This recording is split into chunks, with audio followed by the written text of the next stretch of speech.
Hello guys, my name is Cahyaningtias and I want to share this presentation video about atom structural.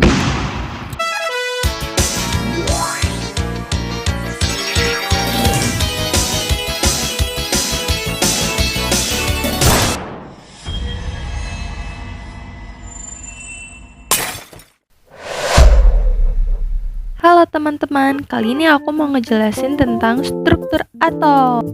Pada tahun 1803, Dalton menyatakan bahwa atom diibaratkan seperti bola pejal. Atom-atom penyusun unsur bersifat identik dan tidak dapat diubah menjadi atom unsur lain. Pada tahun 1904, J.J. Thomson menyatakan atom adalah suatu materi berbentuk bola bermuatan positif dan di dalamnya tersebar elektron-elektron.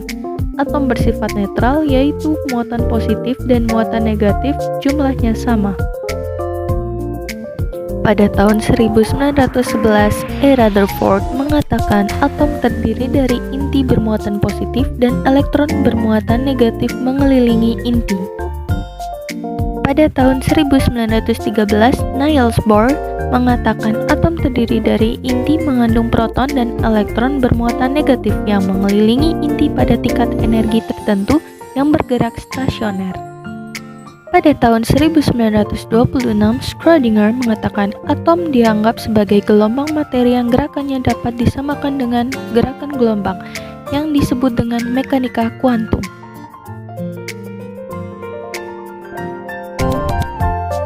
Atom terbentuk dari 3 jenis partikel penyusun, yaitu elektron partikel bermuatan negatif, proton partikel bermuatan positif, dan neutron partikel tidak bermuatan.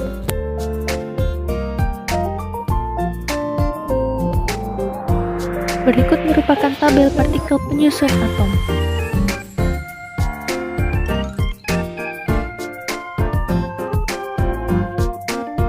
J.J. Thomson menemukan elektron. Beliau melakukan percobaan sinar katode. Muatan elektron ini ditemukan oleh Robert Millikan lewat percobaan tetesan halus minyak. Eugene Goldstein menemukan proton dengan melakukan percobaan sinar katode yang sudah dimodifikasi, yaitu memberi lubang saluran di tengah katode. James Chadwick menemukan neutron melakukan percobaan dengan menembaki atom berilium dengan sinar alfa. Ernest Rutherford dengan 2 muridnya yaitu Hans Geiger dan Ernest Marder dengan nama eksperimen penghamburan sinar alfa, inti atom tersusun atas proton dan neutron. Proton dan neutron disebut dengan nukleon. Simak video berikut ya untuk mengetahui atom lebih lanjut. The size of an atom is only a few angstroms. There are 10 billion angstroms in 1 meter. When you think of an atom, you probably picture something like this. On the outside, you've got electrons that have a negative charge. In the middle is the nucleus.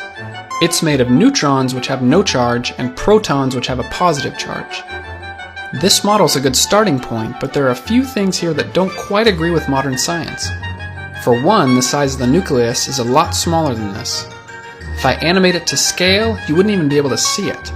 The same thing with these electrons. Another thing that's inaccurate is that electrons orbit the nucleus just like a planet orbits a star. Unfortunately, this is still taught in many textbooks, but it's just not correct. Let me cover some background first. Over 2,000 years ago, ancient Greek philosophers had this idea that everything was made of tiny particles. They called these tiny particles atoms.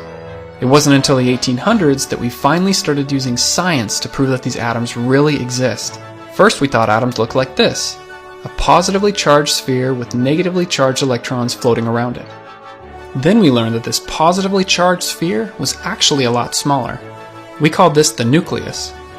Slowly but surely we learned that the nucleus is made up of protons and neutrons. These electrons were tricky.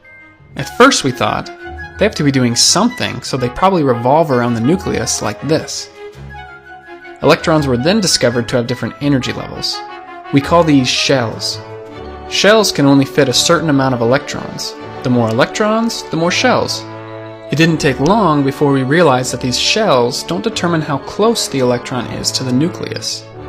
As it turns out, electrons are a lot more unpredictable. So if electrons don't orbit the nucleus, what do they do? Let's start with an idea of an orbit. Here we have the Earth going around the Sun. If the Earth is here today, we can use the laws of physics and gravity to predict exactly where the Earth will be 3 months from now.